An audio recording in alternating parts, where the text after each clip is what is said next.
তবে এবার ডায়াবেটিক্স থেকে সম্পূর্ণ মুক্তির সুখবর দিয়েছে বিজ্ঞানীরা। জানিয়েও বিশ্বব্যাপী তোলপাড় শুরু হয়েছে। রোগটি নিয়ে নানা হতাশাজনক তথ্যের ভিড়ে এই খবর কোটি কোটি ডায়াবেটিক্স আক্রান্ত রোগীর জন্য আশার আলো। বিস্তারিত জানাচ্ছেন সাইদ রহমান। ডায়াবেটিস নিয়ন্ত্রণে রাখতে মানতে হয় নানা নিয়ম, পাল্টে ফেলতে হয় জীবনধারা। কিছুদিন নিয়ম কানুন পালন করলেও একসময় অনেকেই হাল ছেড়ে দেন। তাতে শারীরিক পরিস্থিতি আরও জটিল হয়ে যায়। এ কারণে ডায়াবেটিসকে সম্পূর্ণভাবে রুখে দিতে চিকিৎসা বিজ্ঞানীদের গবেষণা চলছে অনেক দিন আগে থেকেই। সেই ধারাবাহিকতায় চীনা বিজ্ঞানীদের একটি দল প্রথমবারের মতো সেল থেরাপি ব্যবহার করে ডায়াবেটিস আক্রান্ত ব্যক্তিকে পুরোপুরি সারিয়ে তুলেছেন।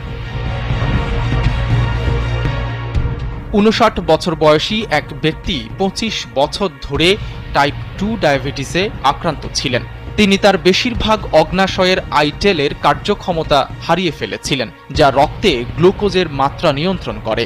প্রতিদিন একাধিক ইনসুলিন ইনজেকশনের ওপর সম্পূর্ণরূপে নির্ভরশীল ছিলেন।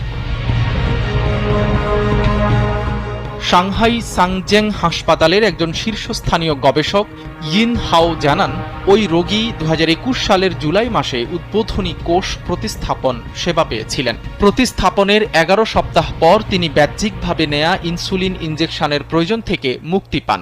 এ সময় রক্তে শর্করার মাত্রা নিয়ন্ত্রণের জন্য মুখে খাওয়ার ওষুধের ডোজও ধীরে ধীরে কমিয়ে আনা হয়েছিল। ১ বছর পর সেটা সম্পূর্ণরূপে বন্ধ করে দেওয়া হয়। ফলো আপ পরীক্ষায় দেখা গেছে ওই রোগীর অগ্নাশয়ের আইটেলের কার্যক্ষমতা পুরোপুরি ফিরে এসেছে।